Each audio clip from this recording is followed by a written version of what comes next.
antemão, eu queria pedir que vocês abrissem suas Bíblias comigo, no livro do profeta Isaías, no capítulo 6. Hoje nós estaremos detalhando parte desse texto, versículo 1 ao 8, que vai ser o eixo da nossa reflexão, que fala acerca da fé em tempos de crise. Dependendo da sua tradução, o título da palavra pode ser Isaías é escolhido e consagrado para o profeta. Mas o fato é que Isaías já exercia um ministério profético antes mesmo do capítulo 6. Isaías aqui, como os irmãos estão encontrando, para introduzir até que nós possamos adentrar no meio da nossa mensagem, é o 23º livro da nossa Bíblia protestante e é o primeiro livro de um bloco textual, como nós chamamos de os profetas maiores. Isto é, os profetas que mais escreveram acerca das mensagens que tiveram no setor. Não que fossem melhores que os profetas enquadrados no bloco de profetas menores, mas, como dito, pelo fato deles escreverem mais acerca dessas mensagens. E aqui nós enquadramos entre eles Isaías, Jeremias, Ezequiel e Daniel. Portanto, são esses 4 profetas aqui que falam mais as suas mensagens acerca do Senhor. E veja que Isaías é um profeta levantado por Deus ali por volta de 740 anos antes de Cristo. O livro de Isaías é também conhecido por muitos teólogos da tradição cristã como sendo um pré-anúncio do Evangelho, como sendo o Evangelho do Antigo Testamento, pelo fato de que o profeta detalha parte do que seria a obra, a vida, o ministério, o sofrimento e o sacrifício do nosso Messias, o Senhor Jesus. E nós vemos nuances, detalhes acerca de Cristo em todo o livro de Isaías. Mas em essência, de maneira cristalina, nós podemos enxergar Cristo, por exemplo, no capítulo 7, no capítulo 9, no 11, no 50 e também lá no 53. E nós bem sabemos que o profeta Isaías falou à nação de Israel em um tempo em que a nação estava prestes a colher opróbrio, ou seja, a colher humilhação, pelo fato de que a nação que era a nação escolhida do Senhor estava andando distante do seu próprio Senhor. E para adentrarmos agora ao eixo da nossa reflexão hoje, eu quero fazer uma analogia com os irmãos que vai detalhar o tema da nossa reflexão: fé em tempos de crise. Árvores e profetas possuem algo em comum.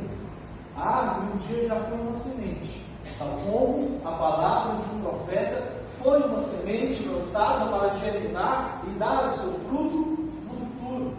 Mas frequentemente, até que a árvore ou seja boa dando sombra, ou tenha um fruto gostoso para a gente pegar e comer, ou como diz, sombra suficiente para a gente chamar uma rede debaixo dela e tirar um som gostoso, a árvore, ela é esquecida que ela foi plantada.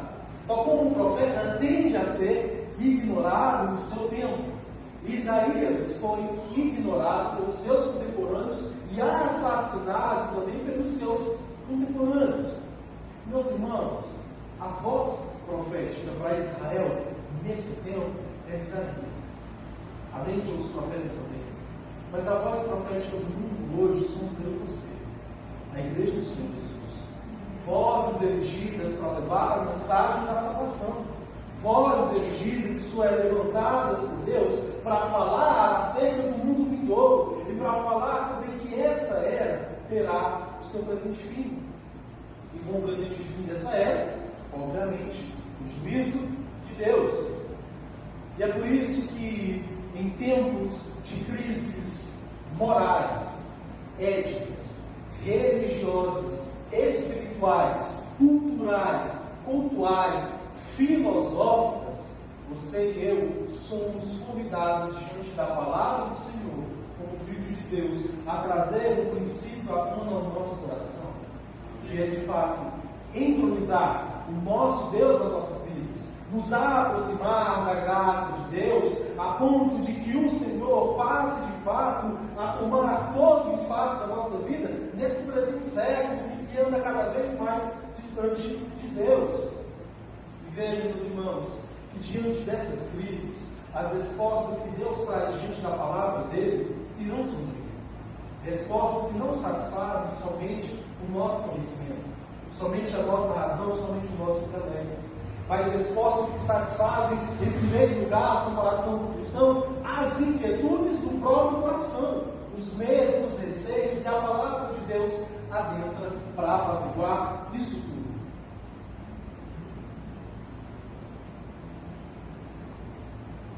E assim, adentramos aqui o versículo 1, que vai dizer: no ano da morte, ou na sua tradução, no ano em que morreu o rei Uzias, eu vi o Senhor assentado no alto e sublime trono, e o seu séquito, ou a orla das suas vestes, enchia todo o templo. É só, nação em crise, mas ao mesmo tempo em paz. Em crise pelo fato de que o seu rei havia morrido. Uzias morre aqui por volta de 740 a.C. Alguns também especulam ali por volta de 742. Mas a questão é, Uzias, apesar de ter sido um dos bons reis de Israel, ou seja, um dos reis que de fato levou o povo à adoração ao Senhor, experimentou no reinado dele a apostasia do próprio povo de Israel. No próprio reinado desse rei, considerado um dos reis bons, diversos israelitas estavam caminhando distante do Senhor. O próprio Uzias morre leproso. Leva essa decorrente, meus irmãos, de um castigo de Deus, pelo fato de Uzias ter tentado exercer um ofício que não era cabível a ele, o ofício de ser sacerdote. E Isaías é levantado por Deus nesse contexto, nesse cenário, com uma mensagem que não vai somente ser proferida por ele para abalar o coração dos israelitas, mas uma mensagem que, em primeiro lugar, ao ele ter um contato, uma experiência poderosa diante de Deus, abala primeiro o coração de Isaías, e depois ele vai falar a essa nação que acreditava, está bem, pela segurança material que o rei usufruía. Acreditava estar bem pelo fato da nação não estar em contexto bélico, ou seja, em contexto beligerante, em contexto de guerra. A nação estava em paz, mas a nação estava muito distante do Senhor. Veja que Isaías é levantado para falar justamente a esse povo. Irmão, trazendo isso para o nosso coração, nós precisamos entender e de fato refletir que por vezes, diante das bênçãos de Deus, diante da bondade de Deus, diante das benesses de Deus, diante da paz que nós desfrutamos, por vezes, nesses momentos, tendemos a relaxar na fé, tendemos a negligenciar a vida com Deus, sendo que esse é o momento de nós mais dedicarmos a nossa vida ao Senhor, para nos prepararmos para os momentos de crise. Mas, meus queridos, em toda e qualquer crise, a palavra de Deus estabelece assim que Deus é soberano, que Deus reina, que Deus governa sobre tudo e sobre todos, que Deus dirige a história, e não somente a história global em si, mas também a história de seus filhos, de seus pequenos, você e eu. Precisamos entender isso, porque é fato que tendemos no nosso imaginário a crer que o mundo é governado por poderosos, é dirigido por poderosos que se mancomunam, que influenciam a sociedade, o nosso pensamento contemporâneo, a filosofia contemporânea, a cultura e a mídia atual. Mas o mundo não é governado por poderosos, ele é governado por um povo poderoso.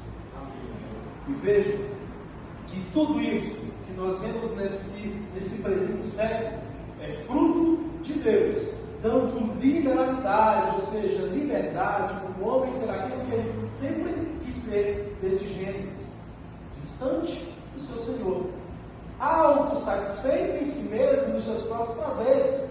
Uma mentira que Satanás coloca no coração das pessoas, porque se somos feituras de Deus, para o louvor da glória de Deus, e a nossa vida vem de Deus, nós só podemos encontrar satisfação plena e vida em Deus. Meu irmão, você que tem o Senhor Jesus na sua vida, a graça do Senhor, você foi alcançado por essa promessa. Você foi alcançado por essa vida para contemplar essa completude do seu ser, não somente hoje, não somente aqui agora, mas também por toda a eternidade. Aqui é uma mera passagem para a eternidade. Essa é a promessa de Deus. Promessa maravilhosa, maravilhosa, mais do que maravilhosa, que de fato nós precisamos agasalhar o nosso coração. Versículo 2 e 3, vamos ser. Os serafins estavam acima dele, e cada um tinha 6 asas, com 2 cobrindo seus pés, com 2 cobrindo seus rostos, e com 2 voavam e clamavam uns aos outros, dizendo: Santo, Santo, Santo é o Senhor dos exércitos.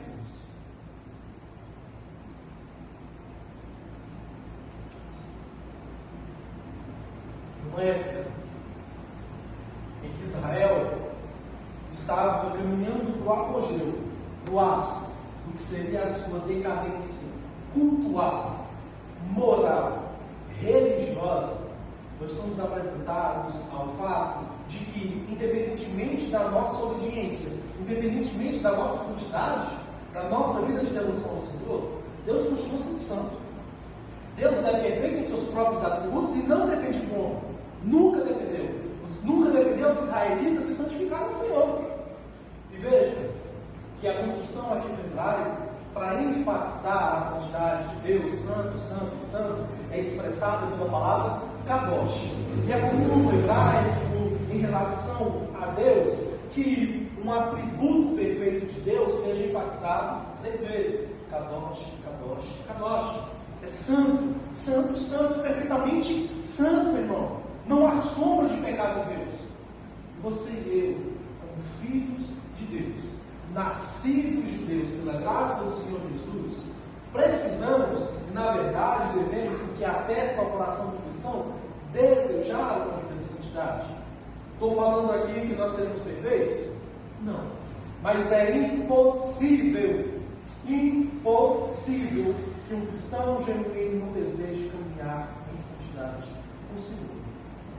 Mas veja, meu irmão, que diante das pressões da vida, diante das falhas espirituais que nós temos, diante das decepções que podem ocorrer nas nossas vidas, diante das labutas materiais, das pressões políticas e sociais que nós podemos sofrer como cristãos, e aliás, no momento que ele está chegando no time de novo, como o corpo de Deus, como o corpo de Cristo Jesus, nós devemos sofrer pressão. E veja que nessas situações de crise, frequentemente nós tendemos de novo a fazer o quê? A esmorecer, a deixar de frutificar esse princípio fulcral, basilar da nossa fé, que é a santidade. Isso significa sair ao mundo e viver em pecado deliberado? Não, irmão. Mas significa que aquele desejo entrosado no seu coração, de estar diuturnamente na presença do Senhor, passa a se esvair da sua vida. E nós passamos a nos contentar com o nosso próprio estilo de vida. Sendo que, na verdade, nós somos chamados para viver em constante transformação para a glória do Senhor Jesus. Veja, meu querido, que a santidade, ela não é algo simplório. Às vezes, ao falar de santidade, as pessoas pensam que é algo simples demais somente para agradar a Deus. Como se você e eu tivéssemos um Deus carente, hipócrita, que se assenta no alto da sua criação e fica lá, poxa, olha só, ele não orou para mim hoje, ele não deu lá. Você acha que o nosso Deus é assim? Óbvio que não. Mas, em essência, a santidade é um mecanismo protetor de Deus para mim e para a sua vida. Porque quando compreendemos isso, passamos a nos aproximar de Deus.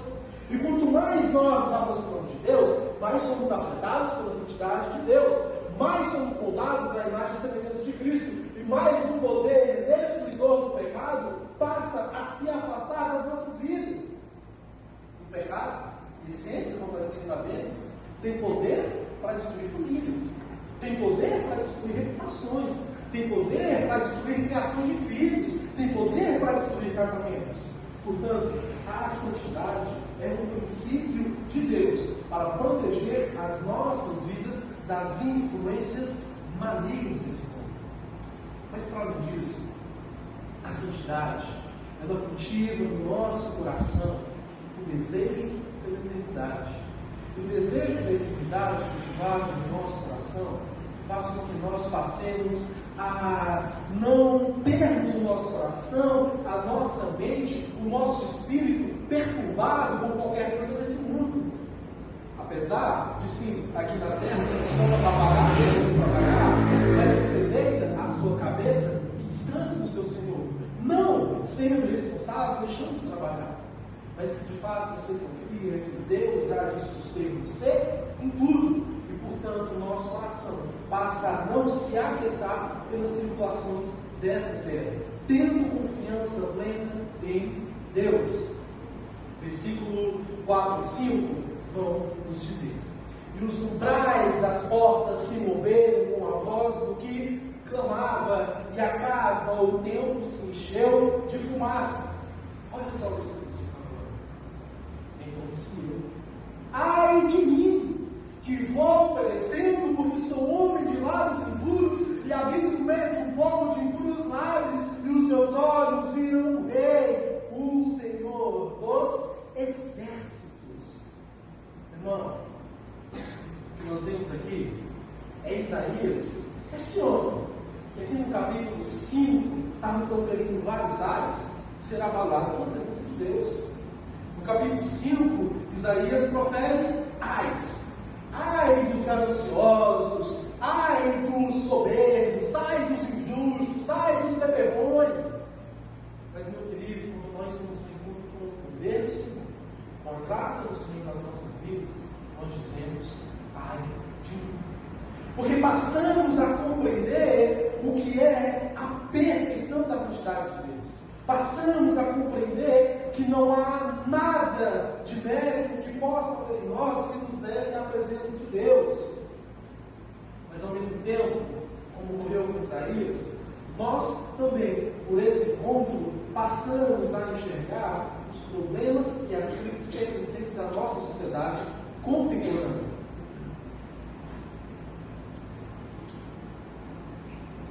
Irmão, para que vai refletir. Isaías viu anjos, ouviu anjos louvando ao Senhor. Isaías viu a presença de Deus no alto e sublime trono, e essa presença também sendo manifesta como a fumaça enchendo todo o tempo, e a obra das vestes do Senhor enchendo também todo o tempo. Das duas, uma aqui, se essa experiência fosse vivida no dia de hoje, você certamente ia compartilhar dela, seria levado para um consultório psiquiátrico, e você ia sair ou diagnóstico de transtorno esquizofrenia, ou ele ia sair do consultório com transtorno paranoico, ou seja, está paranoico, está delirando. Mas veja que essa experiência que Isaías teve em sua época, para que esse relato estivesse aqui para mim e para você hoje, ela foi assustadoramente fulcral, para que Isaías entendesse que não há nada delitoso que nós possamos fazer que esteja diante de Deus. Mas Isaías viu que não era somente ele o errado nesse contexto aqui. Ele viu a decadência do seu povo. E não é esse o contexto do nosso mundo atual contemporâneo. Nós vivemos imersos em uma crise de incredulidade, crise de ateísmo, crise de apostasia, crises dentro da nossa cultura, crises, meus irmãos, e mais crises vividas na nossa sociedade atual. Mas diante dessas crises, novamente, você e eu somos chamados a olhar para a palavra de Deus e encontrar a graça do Senhor Jesus. Porque é somente essa graça que vai de fato trazer satisfação ao coração de um homem satisfeito no mundo, que busca prazeres e nunca se satisfaz. É somente essa graça que vai trazer alívio e conforto genuíno ao coração, que muitas pessoas lá fora buscam em pessoas imperfeitas e incompletas, e não daquele que pode realmente completar o seu ser. É somente essa graça que pode trazer certezas às incertezas do coração. Certezas acerca da eternidade, certezas que essa era terá o seu fim, e que de fato nós teremos toda uma eternidade para viver e contemplar o Senhor das nossas vidas. Meus queridos, somente com essa graça há poder genuinamente transformador dentro do seu coração.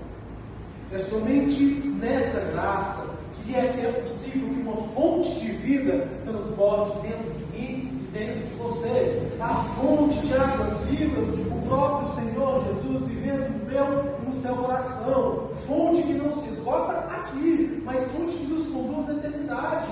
É essa graça que vai nos conduzir, a, como diz Romanos capítulo 12, versículo 2, a termos mentes transformadas e renovadas pelo Espírito de Deus. Somente essa graça que vai fazer com que casais de casados construam seu casamento com Cristo, sendo a rocha fundamental do seu próprio casamento. É essa graça que vai fazer com que casais de namorados e de noivos tenham namoros e um noivado santificado na presença do Senhor. É essa graça que vai fazer com que você, que é pai, que é mãe, crie os seus filhos para o louvor da glória de Deus. E é essa graça que vai fazer cada vez mais com que nós tenhamos corações agradáveis ao Senhor. Amém? Amém.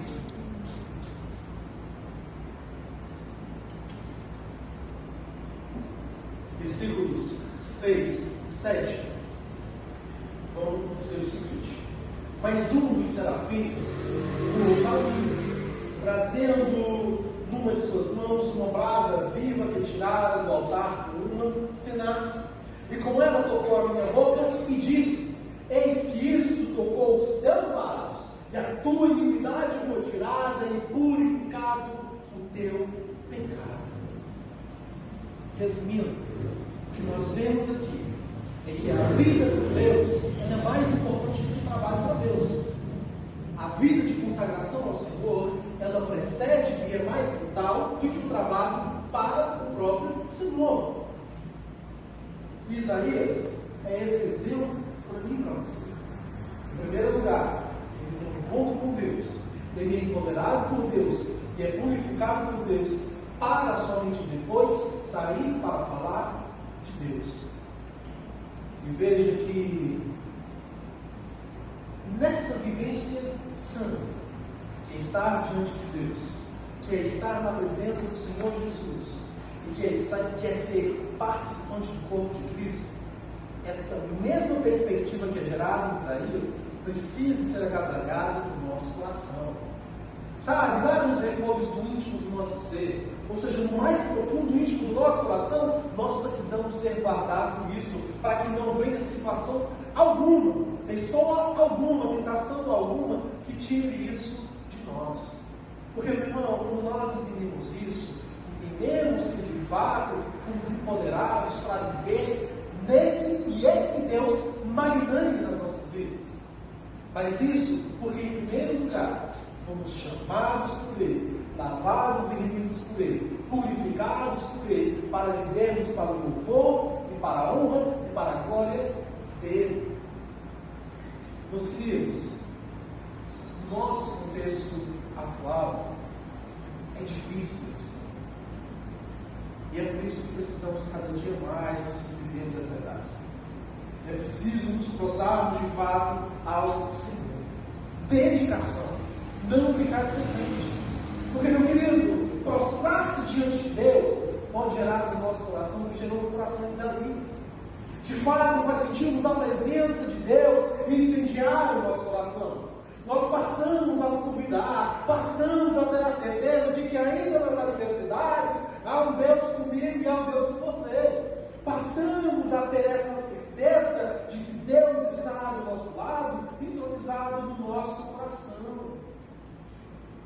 E mais, a palavra de Deus aqui nos apresenta o fato também de que Deus está incendiando pessoas, de que Deus incendeia aqueles que o amam para serem verdadeiros servos dele, para diante de uma sociedade repleta de crises identitárias, de crises políticas, de crises econômicas, de crises filosóficas, de crises quanto ao gênero, de crises de sexualidade, de crises de fé e crises teológicas. Você e eu sermos esses incendiados para sermos verdadeiros sal e luz da terra, levando, meus irmãos, pela palavra do Senhor, a verdade de Satanás corrompido nos corações com as suas mentiras, sendo de fato testemunhas e profetas, ou seja, aqueles que professam, aqueles que falam acerca da mensagem da salvação. Caminhando para o final, versículo 8, vai nos dizer. Depois disso, ouvi a voz de Deus, na sua tradução do Senhor, que dizia: a quem enviarei? E quem há de ir por nós? Então eu disse: eis-me aqui, envia-me a mim. Diante da graça do Senhor, diante de Deus, o nosso corpo, a nossa autocapacidade, a nossa autossuficiência, elas são trocadas pela dependência de Deus. O que você e eu passamos a enxergar diante de Deus, de fato, o quão frágil é a nossa vida terrena. Irmão, nossa vida é um sopro. Como dizia o poeta Chico, para morrer, basta, tá? Passamos a enxergar, meus filhos, que somos incapazes, frágeis, pequenos. Mas, meu querido, você e eu temos um Deus grande. Você e eu temos um Deus forte, que é a nossa fortaleza, que é a nossa rocha, que é o nosso fundamento, que é o nosso capacitador, que é a nossa força. E que Ele expressa diante da palavra dele mesmo, para mim e para a sua vida: eu sou a sua capacidade, eu sou a sua força. Por isso, diante do chamado de Deus para mim e sua vida, aqui enviarei, que possamos falar com Isaías: eis-me aqui, Senhor, envia-me a mim. Deus nos capacita a sermos verdadeiros profetas dessa mensagem em toda a caminhada cristã. Não é apenas em um momento. Meu irmão, de fato, vivemos em um mundo repleto de crises, mas ao mesmo tempo você e eu somos chamados para frutificarmos os dons e talentos que Deus nos deu nesse mundo, sendo sal e luz da terra, nesse mundo atual, para que pessoas conheçam a verdade do Senhor. Irmão, nós não podemos ser indolentes, não podemos ser apáticos e incómodos diante dessa verdade que nos salvou. É por isso que é pivotal, essencial, nós fundamentarmos isso no nosso coração, para que nós possamos verdadeiramente, por onde nós formos, sermos bênçãos de Deus. Bênção, em primeiro lugar, para a sua família, no seu casamento, com seus filhos, com seus pais, nos seus relacionamentos ali, estudantis, ou laborais, ou trabalhistas, para que nós possamos expressar aqueles que estão ao nosso redor a graça que alcançou veio em seu coração. E apesar, como dito, de estarmos em um mundo repleto de crises, como servos do Senhor, igreja do Deus vivo, diante do chamado do Senhor, aqui enviarei, que nós possamos dizer como igreja: eis-nos aqui, Senhor, envia-nos a nós. Amém? Vamos fazer uma oração. Pai Santo, em tua presença estamos te dando graça pelas suas bênçãos, pela semana que passou, por essa semana que está iniciando. Pedimos, ó Pai, que a tua palavra encontre espaço no nosso coração e que ela encharque as nossas vidas, para que nós possamos, Pai, viver diariamente no poder do teu Espírito, viver na tua presença com corações e mentes que agradam ao Senhor. Nos empodera, ó Pai, para vivermos esse Evangelho com todo o nosso coração. E, Pai, que ao nos despedirmos, tu possa nos levar em santa paz, e tendo, Pai, a certeza de que tu estarás cuidando de nós em mais essa semana. Que a tua boa mão esteja sobre cada um de nós, guiando as nossas vidas e os nossos afazeres, para que em tudo possamos glorificar o teu santo nome. Amém.